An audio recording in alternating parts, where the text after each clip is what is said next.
Bien, mis hermanos, buenas noches a todos, Dios me los bendiga, que tengan un feliz miércoles, todos, un miércoles bendecido, lleno de la gracia de Dios.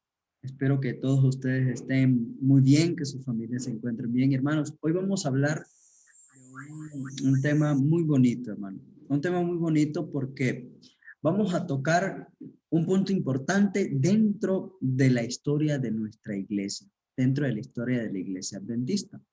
Esto es llamado, vamos a hablar acerca de el desarrollo de nuestras doctrinas. Vamos a hablar y vamos a tocar temas acerca del desarrollo de nuestra doctrina. Vamos a ver qué creían nuestros pioneros, nuestros principales, por así decirlo, precursores, aquellos que iniciaron este movimiento, qué ellos pensaban acerca del sábado, cómo fue que nosotros terminamos creyendo en el sábado, también acerca de los diezmos, acerca del milenio, de los eventos finales. Eso lo vamos a ver esta noche, hermanos. Y quiero empezar primeramente pidiendo la dirección de Dios, pidiendo la dirección divina del Espíritu Santo para que Él nos permita poder comprender esta lección en esta noche. Así que, hermanos, allí donde usted esté, lo voy a invitar a que incline su rostro y que oremos. Amado Dios, que moras en la altura de los cielos, Señor, te damos gracias por esta bella y hermosa noche y por el día que nos permitiste poder hacer cada una de nuestras actividades y sobre todo gozarnos en tu presencia, Señor. Te pedimos que en esta noche tú nos permitas poder comprender el mensaje, poder entender más lo que tú tienes para nosotros en este mensaje, Señor, en este pequeño seminario. Te pido por los hermanos presentes, que los bendiga, Señor, que los cuides grandemente y que ellos puedan seguir siendo de utilidad en tu misión, Señor, y sobre todo en tu iglesia. Agradecido por ellos, Señor, porque están aquí con nosotros para seguir alabando y glorificando tu santo nombre. Lo pedimos en el nombre de ti, amado Cristo Jesús. Amén. Muy bien, mis hermanos, voy a empezar a compartir pantalla con ustedes para mostrarle lo que tenemos que ver esta noche. Bien, así que voy a iniciar compartiendo pantalla. Aquí vamos a darle compartir. Hermanos, entonces ustedes me avisan si logran ver mi pantalla. Hermanos. Perfecto. Ok, muy bien, vamos a darle modo presentación. A ver qué tal. Vamos a ver. Un momentito. Vamos a ver qué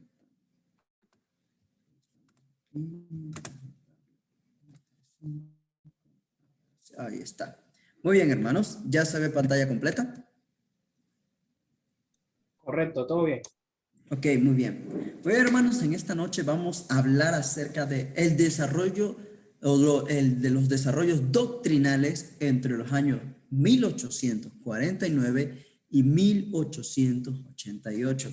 Y este seminario está basado en el capítulo 11 del libro Portadores de Luz. Hermanos, les recomiendo que lean este libro, les recomiendo que lo obtengan porque van a sacar grandes lecciones y un gran conocimiento acerca de los inicios de nuestra iglesia. Muy bien, vamos a empezar rápidamente y dando un sondeo de qué había sucedido en este tiempo. Muy bien, los adventistas no fueron sorprendidos por el crecimiento continuo de su iglesia después de la muerte de Jaime White, aunque reconocían el papel importante que él había desempeñado en su organización. Vieron sus éxitos no como el resultado de esfuerzos humanos, sino de las decisiones de Dios de presentar un último mensaje de amonestación al mundo. Después del gran chasco, el estudio intensivo de la Biblia los llevó a identificarse con los heraldos comisionados por Dios para anunciar el mensaje de los tres ángeles descrito en Apocalipsis 14, 6 al 12. Eran un pueblo de la profecía. Dios estaba de su lado. Tenemos la verdad, pudo escribir Elena White con confianza en 1850. Lo sabemos. Hermanos, desde los inicios de nuestra iglesia, nosotros somos conscientes de que somos la iglesia verdadera, de que tenemos el mensaje, tenemos un mensaje el cual se debe anunciar a todo el mundo, a toda tribu, a toda nación, a toda lengua, hermanos. Los adventistas, desde sus inicios, lo sabían y estaban convencidos. La hermana White estaba convencida de que esta iglesia era dirigida por Dios, de que esta iglesia estaba siendo encaminada por el camino correcto por Dios para llevar ese mensaje que todo el mundo debe saber. Hermanos, miren, los adventistas no se sorprendieron después de la muerte del pastor White, porque ellos ya sabían que Dios los había guiado, que los esfuerzos que ellos habían hecho no era propio, no, lo que ellos habían logrado no era por su esfuerzo propio, sino porque sabían que Dios los estaba guiando, que Dios los estaba utilizando para llevar a cabo esa obra, aún después del gran chasco. Hermanos, después del gran chasco sucedieron muchas cosas. Muchos iniciaron creyendo en que Cristo vendría ese 22 de octubre de 1844. Sin embargo, cuando vieron que Cristo no vino, que el cielo no se abrió, ni hubo una presencia, por así decirlo, real, visible de Cristo bajando de esas nubes, muchos se desanimaron. Muchos abandonaron la fe. Muchos abandonaron aquella esperanza de un regreso de Cristo. Y muchos decidieron inclusive burlarse de aquellos que aún seguían confiados. Sin embargo, muchos tomaron este acontecimiento como una prueba para volverse cada vez más fuertes, para seguir haciendo que su fe y su esperanza en el regreso de Cristo creciera aún más. Muy bien, vamos a entrar a un punto muy importante y es el que vemos aquí en este momento. Rechazo de un credo formal. Mis hermanos, todos sabemos que la iglesia adventista creció a partir de hermanos que se iban uniendo a este movimiento milerita provenientes de otras iglesias. Muchos eran metodistas, otros eran bautistas, y ellos y esas iglesias ya tenían un credo formal, ya tenían un credo establecido con sus doctrinas, con sus creencias. Sin embargo, la iglesia adventista rechazó un credo formal, rechazó atarse a cualquiera de estos credos y buscar la dirección de Dios para tener su propio credo, un credo basado en las verdades bíblicas. Miren lo que dice: los líderes adventistas habían aprendido de su experiencia milerita los peligros de expresar sus creencias con demasiados detalles, por lo menos cuando las aplicaban al tiempo. En los años que siguieron a 1844, sus conceptos de la obra de expiación de Cristo y los eventos que predecerían a su segunda venida se ampliaron considerablemente. Aunque a finales de 1848 habían concordado respecto a las doctrinas básicas, las que siempre se considerarían los pilares de su fe, también reconocían que el estudio continuo podría llevarles a una comprensión más completa de estas verdades. De esta manera, con persistencia, se resistieron a la formulación o adopción de un credo doctrinal abarcante y específico. Hermanos, nuestros pioneros sabían que ellos debían escudriñar la palabra de Dios, debían escudriñar la escritura, porque antes de 1844 y aún después, habían muchos falsos maestros, muchos falsos profetas que se decían que tenían la verdad, que recibían visiones, y por ahí tenemos varios nombres como Anna Stanley, el mismo Joseph Smith, que fundó la iglesia de los mormones con sus teorías, por así decirlo, medias locas y sus doctrinas, y muchas otras iglesias ya tenían un credo establecido y algunas creencias estaban fuera del enfoque bíblico. Es por eso que los pioneros sabían que debían escudriñar. Primero debían sentarse a poder ver qué ellos podían obtener de las Sagradas Escrituras y no atenerse ni ligarse a un credo en específico ya elaborado. Muy bien, vamos a entrar rápidamente a las doctrinas que se tomaron en cuanto a que fueron adoptadas por la iglesia, de la iglesia. Miren, la primera es conceptos trinitarios. ¿Qué opinaban los fundadores de la iglesia adventista, aquellos pioneros, sobre los conceptos trinitarios, sobre la Trinidad? Miren, existe un libro que ellos llamaron Principios Fundamentales, de 1872, donde se proclamaba una creencia en un Dios y un Señor Jesucristo, pero no había ninguna afirmación del concepto trinitario de Dios, que era común en la mayoría de las afirmaciones de los credos cristianos. En aquel tiempo, muchos credos afirmaban que Dios era triuno, que había Padre, Hijo y Espíritu Santo. Sin embargo, los pioneros de la iglesia no estaban muy seguros de esta doctrina. Miren, la creencia general en los círculos de la Conexión Cristiana era un grupo que era, creo que, liderado por Bates y por Jaime White. Miren, creían que Cristo era el Hijo de Dios y el Salvador del hombre, pero que no era coeterno con Dios el Padre y que el Espíritu Santo era considerado simplemente como una influencia santa y no como una persona de la deidad. Ya en 1848, Jaime White, que se había referido al concepto de la Trinidad como no bíblico, Lovelock, Uriah Smith y J.H. Wagner y D.M. Cartwright eran solo los más destacados de los teólogos adventistas que concordaban con White. Estos personajes creían que la Trinidad no era bíblica. Ellos creían esto en un principio, que la Trinidad no era bíblica. Porque, miren, y con White y Bates, en el trinitarismo era contrario al sentido común y de origen pagano. Creían que la Trinidad no tenía sentido, que era fuera del sentido común y que esta creencia se originaba de forma pagana, que era de manera pagana. Sin embargo, hermanos, ¿qué nos dicen más adelante? Dicen, vamos a ver, ellos consideraban, miren cómo consideraban la doctrina de la Trinidad, que era otro caso comparable con el domingo y la inmortalidad natural del hombre, en que la Iglesia Católica había pervertido las claras enseñanzas de las Escrituras.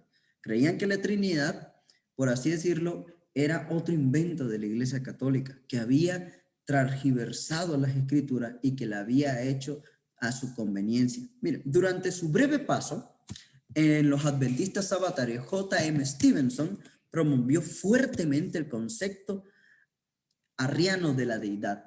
El mismo uso de los términos padre e hijo, sostenía Stevenson, señalaban lo absurdo de la coeternidad. Los hijos siempre son menores a sus padres. ¿Bien? Esta doctrina o estas creencias eran las que corrían durante ese tiempo y no se tenía un claro concepto de qué era la Trinidad o por qué la Trinidad era tan apoyada por otros credos cristianos. Sin embargo, Elena White salió, por así decirlo, a brindarles más luz acerca de este concepto, más acerca de este debate que tenían los pioneros de la iglesia. Y ella dijo, nunca hubo un periodo cuando Cristo no existió. Escribió ella en su biografía de Jesús, el deseado de todas las gentes. En cuanto al Espíritu Santo, era una persona y Dios en todo sentido. Así que cuando la hermana White escribe esta declaración a través de las visiones que Dios le había revelado, entonces la iglesia adventista entiende que la Trinidad es bíblica, que existe Padre, que existe Hijo, que Espíritu Santo y que todos son una misma persona. Y se acaba el debate sobre la Trinidad. También vamos ahora a entrar a la expiación. ¿Qué creían nuestros pioneros acerca de la expiación? Muy bien, ellos tenían un concepto un poco extraño, por así decirlo. Muchos pensaban que la expiación no se daba, por así decirlo, con la cruz. Miren, los pioneros adventistas sostenían un concepto peculiar de la expiación. La mayoría creía que los teólogos contemporáneos estaban equivocados al enfatizar que la expiación había ocurrido en la cruz. Muchos creían que el perdón de los pecados, el perdón de la humanidad, no se había dado en la cruz, que Cristo murió en la cruz. Sin embargo, en ese entonces, los pecados no fueron perdonados, sino que se iba a dar más adelante. Miren, esta para ellos era sencillamente el ofrecimiento del sacrificio, que la muerte de Cristo en la cruz solamente era el ofrecimiento, solo era la presentación del Cordero para el sacrificio. Dice que al estudiar los libros, al estudiar los tipos de libros de Levítico, se convencieron de que la expiación solo ocurriría cuando el sacerdote presentaba la sangre de la víctima ante Dios. De este modo razonaban, la expiación no ocurrió en la cruz, sino en el santuario celestial después de la ascensión de Cristo. Miren, ellos creían que el perdón de los pecados de la humanidad no había ocurrido en la cruz, que a pesar de que Cristo murió y resucitó, no se habían perdonado los pecados, sino que ocurriría hasta cuando Cristo ascendiera al cielo y presentara su sangre ante Dios. Esto era lo que ellos creían. Muy bien, miren, en un examen, se hizo un examen a los escritos de Elena White. Un examen de los escritos de Elena White indica que durante las décadas de 1850 y 1860, los conceptos acerca de la expiación de Elena White se ampliaron grandemente. La hermana White recibió mucha iluminación entre esas dos décadas acerca de qué significaba la expiación, qué era la expiación en sí. ¿Será que los pioneros estaban seguros o estaban en lo correcto acerca de lo que era la expiación? Ella estaba avanzando más que los adventistas contemporáneos en muchos aspectos, a pesar de que los pioneros estaban haciendo sus investigaciones en la Biblia y sacando conclusiones. Ella iba más arriba, ella iba más adelantada. En 1864 se refirió al sacrificio de Cristo en la cruz como la expiación del pecado, y su obra en el santuario celestial derramaba sobre sus discípulos las bendiciones de esa expiación. Así que cuando los pioneros estaban creyendo que la expiación no se había dado en la cruz, se le otorgó a Elena esta luz donde dice que los pecados sí se pagaron en la cruz, que la expiación sí se dio en la cruz. Ella vio que el sacrificio de Cristo era la gran verdad alrededor del cual todas las verdades se agrupaban. Cada doctrina excavada de la palabra de Dios debía ser estudiada a la luz que emana la cruz del Calvario. Cuando muchos creían que la cruz simplemente era, por así decirlo, una imagen del sacrificio, que eso no se había sucedido, que solamente iba a pasar cuando Cristo ascendiera al cielo, entonces ahora la hermana Elena dice que la cruz del Calvario, en el momento en que Cristo murió por cada uno de nosotros, en ese momento se da la expiación y el perdón de cada uno de nuestros pecados. Muy bien, pasamos rápidamente a la doctrina del santuario celestial. Vamos a ver qué pensaban los pioneros acerca del santuario, eso que sucedió el 22 de octubre de 1854. Miren, la validez en su fe, importancia del 22 de octubre de 1844, les confirmaba a ellos por la explicación que daba Crucier del cambio de la actividad de Cristo en el santuario celestial en esa fecha, y confirmada por las visiones de Elena White, hacía que los adventistas sabatarios tuvieran todavía que explicar qué estaba ocurriendo en ese momento en el lugar santísimo.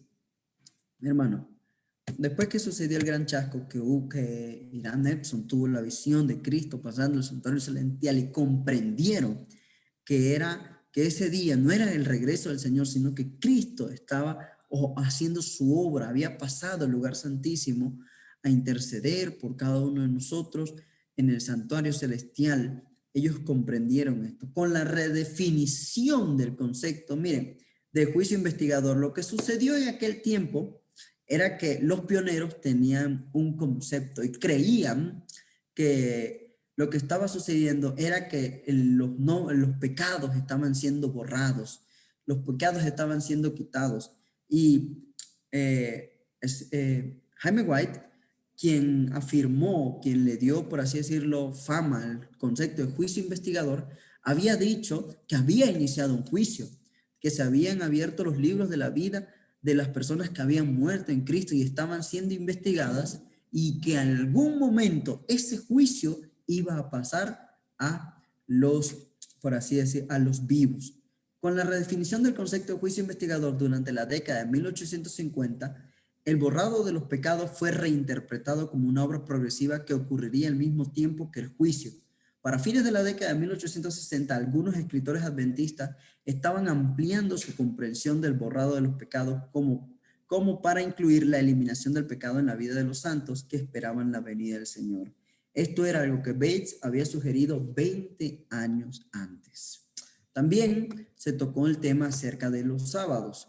Muchos, el pecado, como sabía todo buen adventista, era quebrantar la ley de los mandamientos de Dios. Y los adventistas sabían que se debía guardar el sábado, sabían que se debía respetar esa ley, y muchos estaban deseosos de saber cómo se debía guardar, cuándo se debía iniciar y cuándo se debía terminar. Miren, el capitán Bates, él era marinero, y él decía que el sábado se debía guardar del viernes a las 6 hasta el sábado a las 6. Muchos no creyeron esta, por así decirlo, interpretación, y le dijeron a J.N. Andrews que estudiara más acerca de esto. ¿Qué había sucedido? ¿Cómo se debía guardar el sábado? Y tanto Bates como la hermana White, y ellos estaban seguros de que se debía guardar el sábado de 6 a 6. Gradualmente, y especialmente por la influencia de los escritos de Bates, Jaime White y J.N. Andrews, los adventistas llegaron a considerar el sábado como el clímax de los mensajes de los tres ángeles. Y también, a pesar de eso, ellos consideraron el sábado como el sello de Dios. Mire, tanto Bates como White habían identificado temprano el verdadero día de reposo como el sello de Dios. Durante la década de 1850, Uriah Smith demostró que el cuarto mandamiento era similar al sello de un monarca, al identificar que no solo identificaba al gobernante del universo, sino también su cargo y su dominio. Muy bien, mira, entonces aquí vemos lo que les había comentado. Bates era marinero, y él decía que se debía empezar de 6 de la tarde del viernes a 6 de la tarde del sábado. Entonces, por un periodo breve, Bates y Elena White se mantuvieron aferrados a las 6 de la tarde, pero la hermana Elena recibió una visión a finales de 1885 endosando la posición de la puesta de sol, y condujo a la unanimidad de este punto. Con el sábado también se originó la doctrina de la marca de la bestia. ¿Cuál era la marca de la bestia? ¿Qué significaba la marca de la bestia? Y todos llegaron, miren que en 1847 Joseph Bates había identificado la observancia del domingo como la marca de la bestia, y Jaime White estaba de acuerdo con él.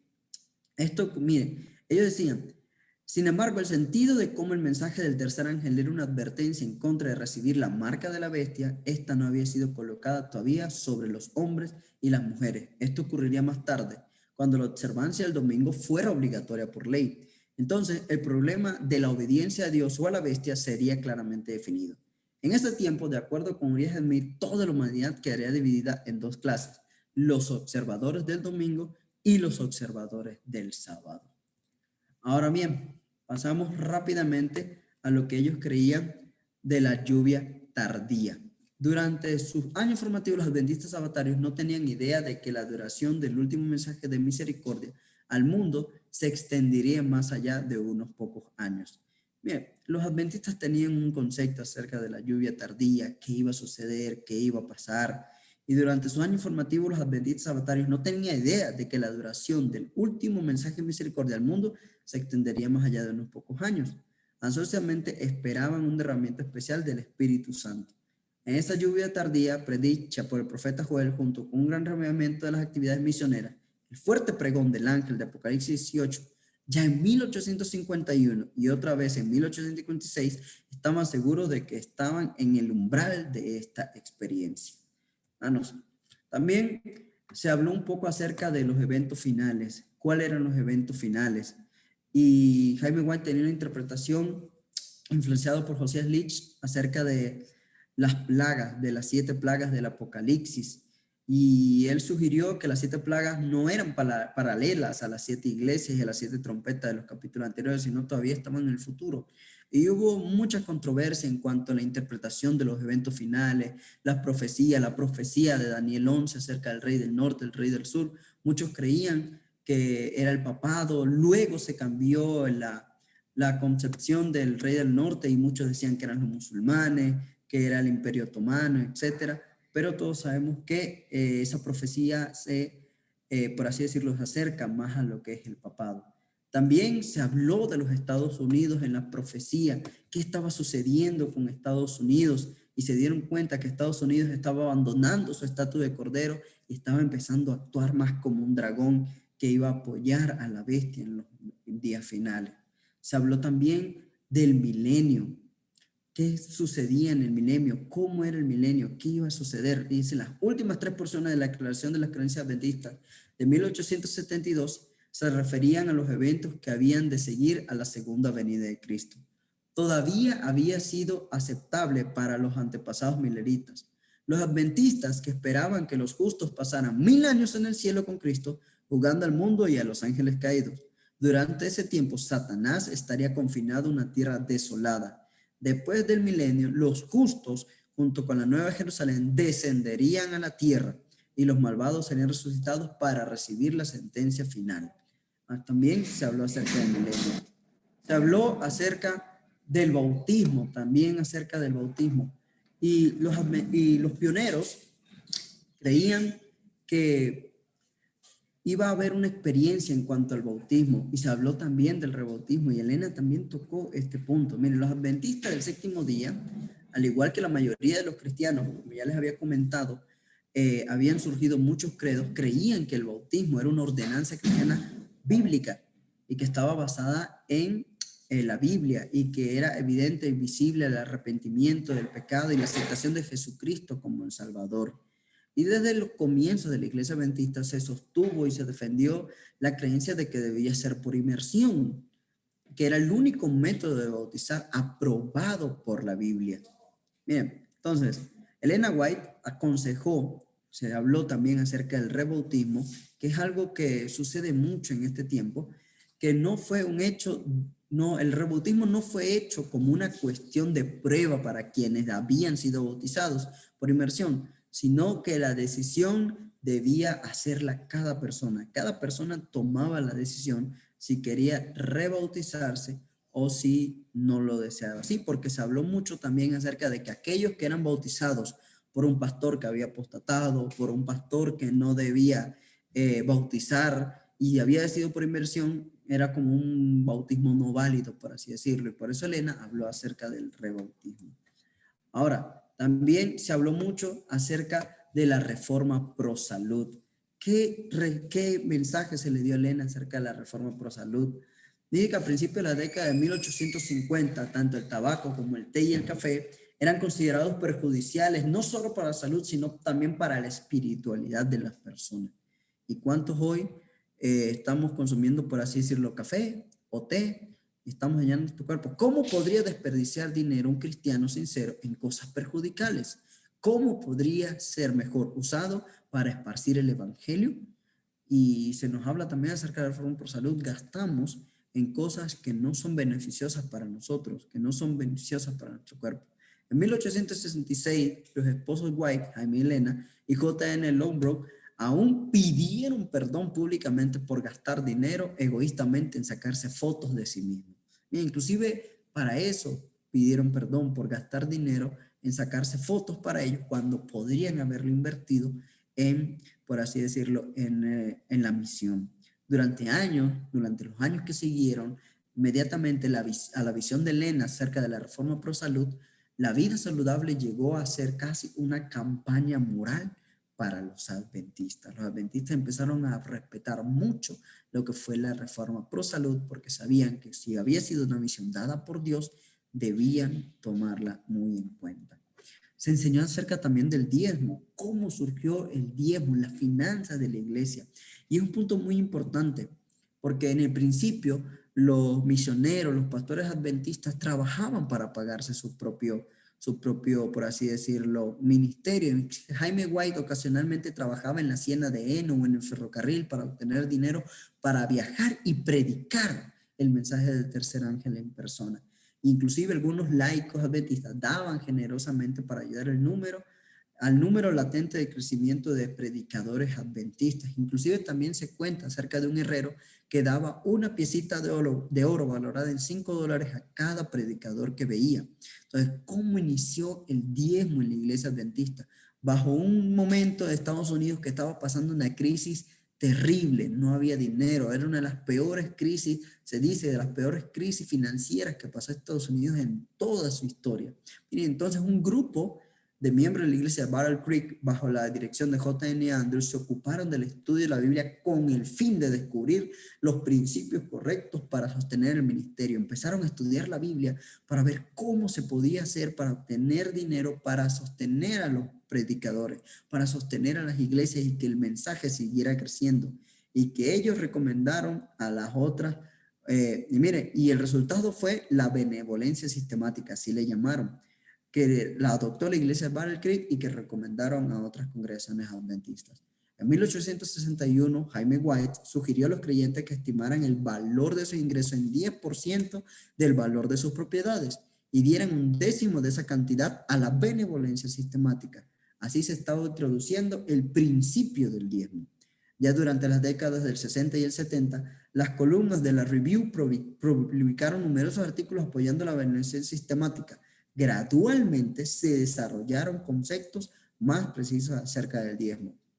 Y ya en la sesión de 1876 de la Asociación General resolvieron formalmente que era el deber de todos los hermanos y hermanas, bajo las circunstancias ordinarias, dedicar un décimo de todos sus ingresos a cualquier fuente para la causa de Dios.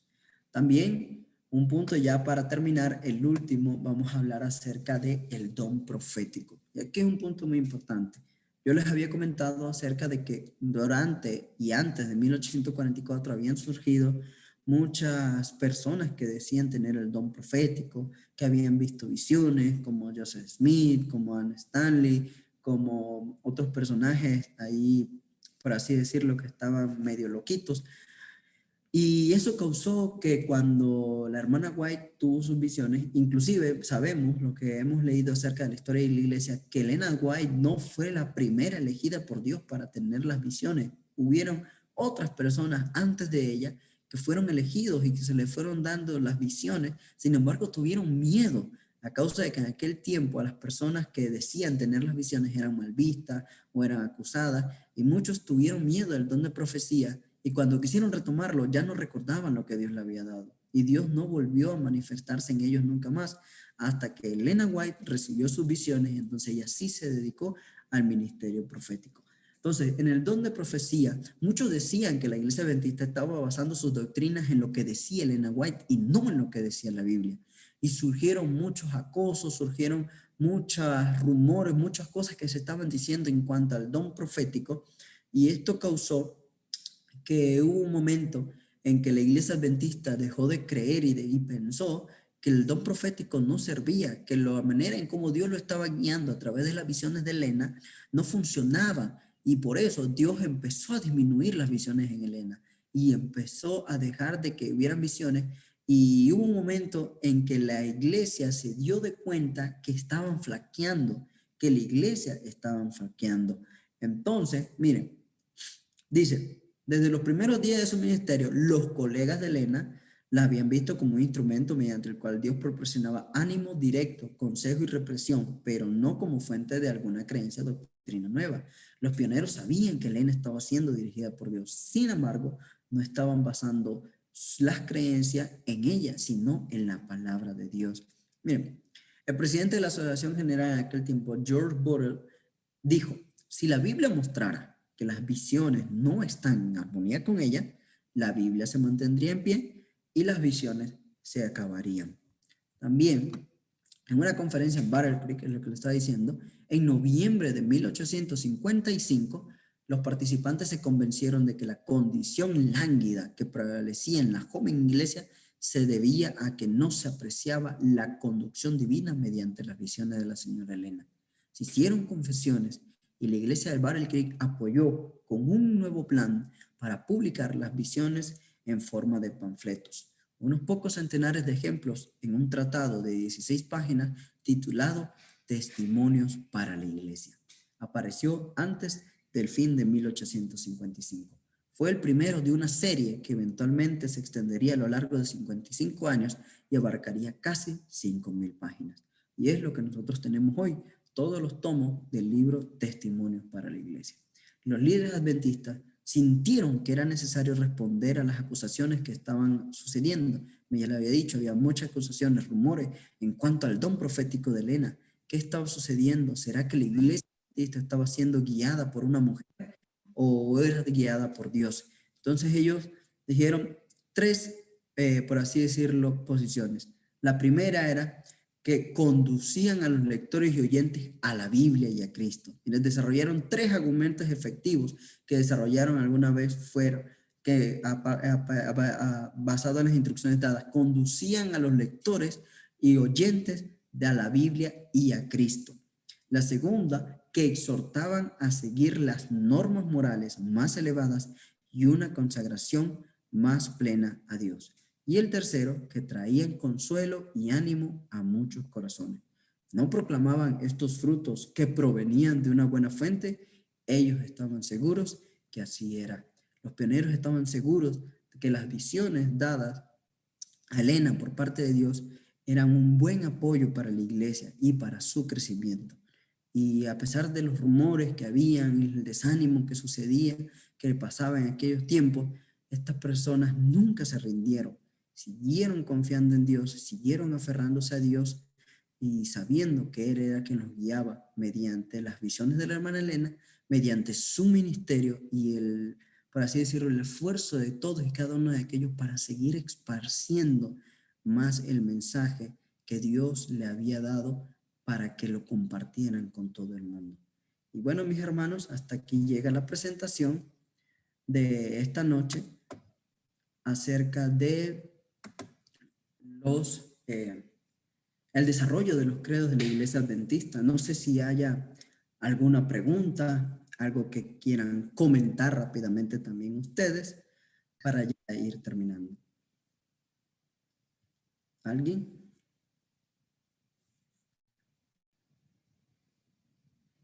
¿Alguna pregunta? ¿No? Muy bien. Entonces, si no hay preguntas, hermanos, espero que esto haya sido de conocimiento, de instrucción para ustedes, para que podamos conocer más acerca de la historia de nuestra iglesia. Los invito a que podamos seguir instruyéndonos acerca de cómo nacieron nuestras creencias, nuestras doctrinas, cómo fue el inicio de nuestra iglesia, qué estaba sucediendo en aquel tiempo, cómo fue que se levantó la iglesia adventista, quiénes fueron los pioneros.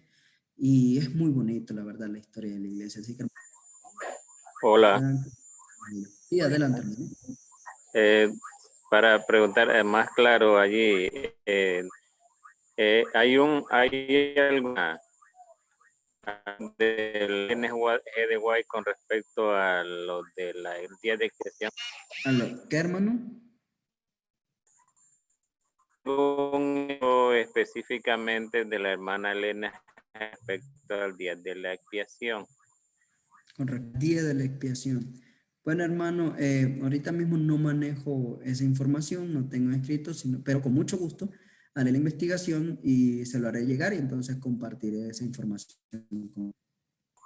Listo, gracias. De nada, a la orden. Muy bien. Gracias, ¿No hay hermano. más? Sí, sí, hermano, si no hay más preguntas, vamos entonces a cantar el último himno para luego el himno entonces me cierra con la oración. Vamos, voy a proyectar.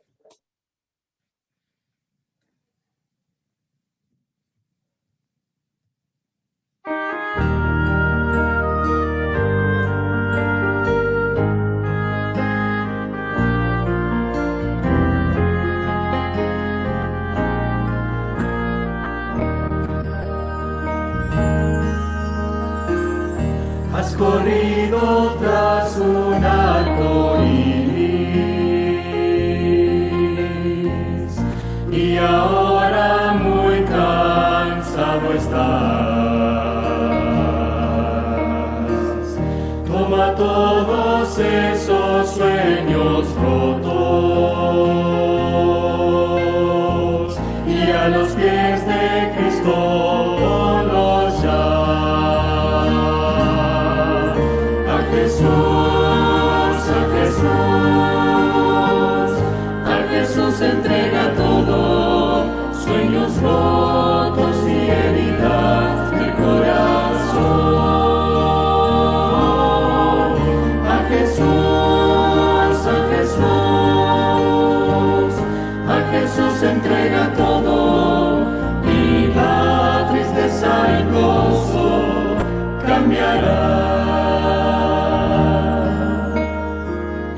Él no prometió sol todos los días. Sé que a veces viene la tormenta, pero nos ofrece un corazón nuevo que cante aún en medio del dolor. A Jesús, a Jesús, a Jesús entrega todo, sueños rotos y heridas del corazón. A Jesús, a Jesús,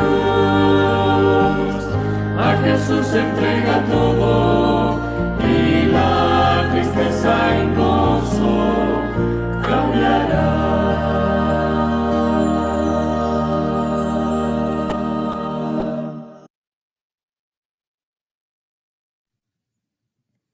Oramos, hermanos. Amado Dios, que criatura del cielo, Señor, te damos gracias por esta noche. Te pido que nos bendigas a todos y nos guardes en Cristo Jesús. Amén.